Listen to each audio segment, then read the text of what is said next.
Now let's turn our attention to slowly changing dimensions. Now this is one part of data warehousing that tends to confuse a lot of newcomers, and quite frankly it's kind of a chicken and egg thing if you're not familiar with data warehousing. So I'm just going to describe it here, and this is going to be probably a three-part video on slowly changing dimensions. And I'm just going to kind of walk you through it, show you a visual example, and just kind of let it soak, because when we come back to actually building our dimensions and loading them, I think it'll click at that point. The light will come on and stay on, and you'll see exactly what's going on. But let's talk about this prospect of slowly changing dimensions. Now let's think back just for a moment. Dimensions provide a description or a meaning for the data that we find in the fact table. Now, some dimension data may change over time. Now, let's think about something. Our source data is our OLTP, or line of business databases. And those databases are out there working every day. People are taking orders. Customers are returning items, they're crediting things, all kind of things are happening, and all that's being recorded out there in the daily databases as it happens. But at some point we grab that data and we import it, or we load it. We do an ETL, an extraction, transformation, and load, into our data warehouse. And there's different ways to do that. We'll talk about those later. However, from time to time, some of our dimension data may change, and this creates some challenges for us in the data warehouse. For example, think about a customer last name. We may have a customer who's a lady, she gets married, her last name changes. What are we going to do with that? Okay, the customer address changed. This happens all the time. Someone lives in Atlanta, Georgia. They moved to Pittsburgh, Pennsylvania.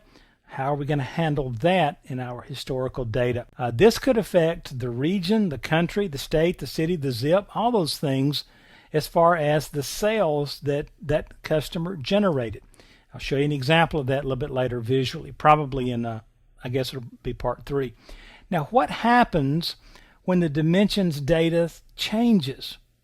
How are we going to handle that? Because our historical accuracy gets changed with it. Now, let's talk about this. Give me an example here. In my online transaction processing database, out there they're doing business day to day, taking those transactions, and my address is in the database as Atlanta, Georgia. I've lived there for 12 years, been doing business with the company.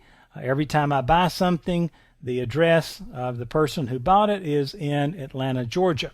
And let's say over the last 12 months, I'm a real big customer. I've ordered 12,768 products. And so if you pull a query from the data warehouse on this as it's being loaded, it says that the Atlanta, Georgia area was responsible for at least 12,768 product sales over the last 12 months. Those numbers will be in any kind of data that the location dimension includes Atlanta, Georgia. Well, then the customer, say me, moves to Pittsburgh, Pennsylvania. And so I call in and I say, hey, also I want to let you guys know I've changed my address. I no longer live in Atlanta. I've now moved to Pittsburgh, Pennsylvania. And they say, okay, no problem. We'll change the records. Now, that can be a problem, because the next time I load that data into the data warehouse, if that customer dimension data is changed from Atlanta, Georgia to Georgia, that's a mistake.